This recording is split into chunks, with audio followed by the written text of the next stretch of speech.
मनसे प्रमुख राज ठाकरे ने हाल ही में इंडियन बैंक एसोसिएशन के एक खत लिखा है जिसमें महाराष्ट्र के बैंकों में मराठी भाषा को अनिवार्य रूप से कहने के लिए कहा है। हमारे साथ इस वक्त बातचीत करने के लिए मनसे के नेता यशवंत किलेदार इस वक्त मौजूद हैं। सर, ये बताइए कि जिस तरह से मनसे प्रमुख राज ठाकरे ने जो खत लिखा है इंडियन बैंक एसोसिएशन को, क्या ये खत है और इस खत में क्या किन बातों को रखा गया है और ख़ासतौर पर मराठी भाषा को लेकर मनसे किस तरह से अपना आक्रामक रूप दिखा रही है? सुनिए, जब भी अपने देश में जो प्रांत रचना हुई वो भाषा को लेके हुई, बराबर है। और भाषा की जो त्रिसूत्री है वो भी पूरे देश में मान्य की है। तो हर राज्य की एक खुद की एक मातृभाषा होती है जिसको संविधान ने भी मान्यता दी है। संविधान भी यही कहता है कि मातृभाषा जो है उसको प्रायोरिटी देना चाहिए, बराबर है। हर एक को जो इधर रहता है, महाराष्ट्र में, मुंबई में रहता है, उसको उधर की भाषा जो है वो आनी चाहिए, जो इधर की भाषा मराठी है। दूसरा, बैंकों के सिलसिले में बात किया जाए तो बैंकों को भी आरबीआई, रिजर्व बैंक की गाइडलाइन है कि मराठी में व्यवहार होना चाहिए ब्रांचेस में। जिस ब्रांचेस में पब्लिक से रिलेटेड पब्लिक को सेवा देते हैं जो ब्रांचेस, और पब्लिक यहाँ की पब्लिक महाराष्ट्रियन है, बेसिकली यहाँ की भाषा मातृभाषा मराठी है, तो वो स्टाफ को मराठी आनी चाहिए, बराबर है। और इधर बैंक में क्या होता है, बहुत सारे नॉर्थ के लोग जो परीक्षा दे के इधर आते हैं, उनको पोस्टिंग उधर एक साल उधर ही करते हैं, एक साल के बाद मुंबई में ट्रांसफ़र लेते हैं। लेने में कोई दिक्कत नहीं है, लेकिन आपको जहाँ की ट्रांसफ़र चाहिए, जहाँ आपको जाना चाहते हैं, वहाँ की भाषा तो सीखनी पड़ेगी। ये संविधान और आरबीआई दोनों ने ही बताया है। तो यही मसला लेके हम लोग इंडियन बैंक एसोसिएशन में गए थे। उनको यही सिलसिले में वो उनको लेटर दिया है, और उन्होंने भी यही कहा कि ये सब मैंडेट है, ये गाइडलाइन मैंडेट है। हम इसके लिए सब बैंक जो है उनके जो डायरेक्टर्स है और बाकी के लोगों को ये हम लोग बुला के बताएंगे, और उसके लिए क्या किया जा सकता है उसके ऊपर गौर करेंगे। लेकिन यशवंत जी, हम पिछले कुछ दिनों में देख रहे हैं कि जो वीडियो सामने आ रहे हैं, लगातार मनसे के कार्यकर्ता जो हैं वो झापड़ मारते हुए दिखाई दे रहे हैं। क्या आपको लगता है कि अगर ये बैंक में दिया गया आगे नहीं फॉलो किया गया, उसके बाद मनसे किस तरह से अपना आक्रामक रूप दिखाएगा? सुनिए, ये झापड़ का बात जो आपने किया ना, मैं उसके ऊपर पहले बात करता हूँ। मनसे के कार्यकर्ताओं ने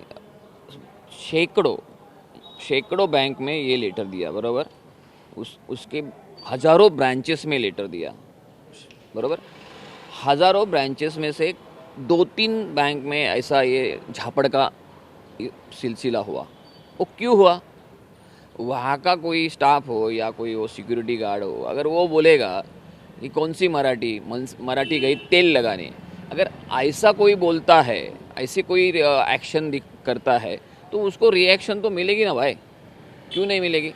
आपको मराठी नहीं आते, आप प्यार से बोल सकते हैं, हम लोग सीखेंगे, बोलेंगे, विनम्रता से बोलेंगे तो कोई नहीं कुछ बोलेगा ना। आप दादागिरी की भाषा करेंगे तो उसको दादागिरी से ही वो उत्तर मिलेगा ना।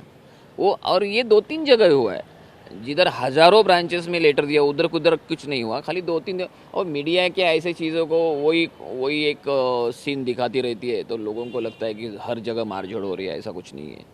लेकिन जिस शहर में हम रहते हैं, हम और आप, वहाँ पर सारे प्रदेश के लोग थे, सारे भाषाओं के लोग रहते हैं। तो जिन लोगों को मराठी नहीं आता, ऐसे लोगों को क्या हिदायत देंगे? क्या मनसे जो है मराठी सिखाने के लिए कुछ ऐसे कैंपेन की शुरुआत करेगी ताकि जो नॉन मराठी है उनको आना चाहिए? सुनिए, मन से भी वो ऐसा बहुत सारे शाखाओं में हमारे कर रहे हो, ऐसा ये तो है। लेकिन अभी ये इतना एडवांस हो गया है, ये जो सब सोशल मीडिया और ये ऐप वगैरह आते हैं मोबाइल पे, उसमें बहुत सारे ऐप है जो अपन ट्रांसलेट कर सकते हैं, ट्रांसलेशन लेके बात कर सकते हैं। कैनरा बैंक ने उनके कर्मचारियों को पहले ही ऐसा नोट निकाला है कि आप ये ऐसे ऐसे ऐप है वो डाउनलोड करिए, और डाउनलोड करके उसका ट्रांसलेशन वगैरह वो जरिए से आप लोगों कस्टमर के साथ मराठी में बात कर सकते हैं। नतीजा ढूंढने से मिल जाता है भाई, लेकिन ढूंढने का ही नहीं है। ये दादागिरी की भाषा करेंगे या नडने की भाषा करेंगे तो ये नहीं हो सकता है। अगर घुल मिल के रहना है तो हर एक ने एक दूसरे को समझना चाहिए, और वो समझने का जो स्टैंड है वो एक तरफ से नहीं होता है ना, दोनों तरफ से होना चाहिए। अगर वो हो सकता है तो कुछ दिक्कत नहीं है, सब सीधा ठीक ठाक होएगा, लेकिन करने की इच्छा चाहिए। यशवंत जी, एक आखिरी सवाल कि बीएमसी चुनाव सर पर है और आने वाला है और कई महानगर पालिका का चुनाव है। कई पॉलिटिकल पार्टियां इस मुद्दे पर जो है बात करने से कतरा रही। क्या लगता है कि वोट बैंक का खतरा उनको भी मर्डर, चाहे हम शिवसेना यूपीटी की बात करें या कांग्रेस की बात करें, एकनाथ शिंदे की शिवसेना की बात करें, बहुत लोग कतरा रहे हैं इस बात पर डिस्कस करने के लिए। सुनिए कैसे है, हम इलेक्शन सामने रख के कभी हमारी भूमिका तय करते नहीं। हमारी पक्ष जब से लॉन्च हुआ है तब से हम मराठी को लेके काम कर रहे हैं, हिंदुत्व के लिए लेके काम करें। हम चुनाव को लेके स्टेटमेंट करें और वोटर्स के लिए, वोटर्स को अच्छा लगे ऐसा स्टेटमेंट करें जिसमें महाराष्ट्र का हित है कि नहीं ये भी सोचना चाहिए ना। अगर बाकी की पार्टियां खाली चुनाव को दो के स्टैंड लेगी तो वो उनका स्टैंड है, लेकिन हमारा ऐसा स्टैंड नहीं है कि वोट मिले या ना मिले उससे हमें फ़र्क नहीं पड़ता है। हमारी भाषा, हमारा मराठी मानुस, इनके खिलाफ अगर कोई जाता है तो उस मराठी मानुस और मराठी की भाषा के लिए हम लोग खड़े हैं, ये हम बताना चाहते हैं। और हम पहले से पक्ष जब हमारा लॉन्च हुआ तब से हमारा यही स्टैंड है और यही स्टैंड लेके हम चल रहे हैं। और रही हिंदुत्व की बात है, कुछ लोग लोकसभा आएगी, विधानसभा आएगी तो हिंदुत्व याद आता है, मुस्लिम लोग याद आते हैं। कॉरपोरेशन और ये स्थानिक स्वराज्य संस्था की इलेक्शन आए तो मराठी याद आती है। ऐसे हमारा नहीं था, हमारा शुरू से एक ही स्टैंड है। और हिंदुत्व भी हम हिंदुत्व हम भी मानते हैं, हमारी पार्टी भी हिंदुत्व की घोष करने वाली पार्टी है। हिंदुत्व हमारा प्राण है, लेकिन मराठी हमारा श्वास है ना, और बिगर श्वास से प्राण कैसा रह सकता है।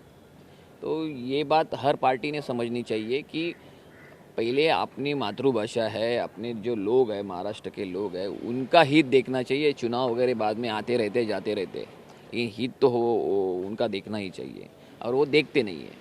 चलिए, बहुत बहुत शुक्रिया हमसे बातचीत करने के लिए। बिल्कुल, ये थे हमारे साथ यशवंत किलेदार, जो साफ तौर पे कह रहे हैं कि मराठी भाषा जो महाराष्ट्र की भाषा है उसे पहले बोलना चाहिए, यहाँ के लोगों को सीखना चाहिए, क्योंकि हम महाराष्ट्र में रहते हैं और जिस भी स्टेट में आप रहते हो वहाँ की स्थानीय भाषा आपको आना चाहिए। क्यों न हो, क्योंकि महाराष्ट्र नवनिर्माण सेना की बात करें तो पहले से मराठी भाषा को लेकर अपना स्टैंड क्लियर रखी है।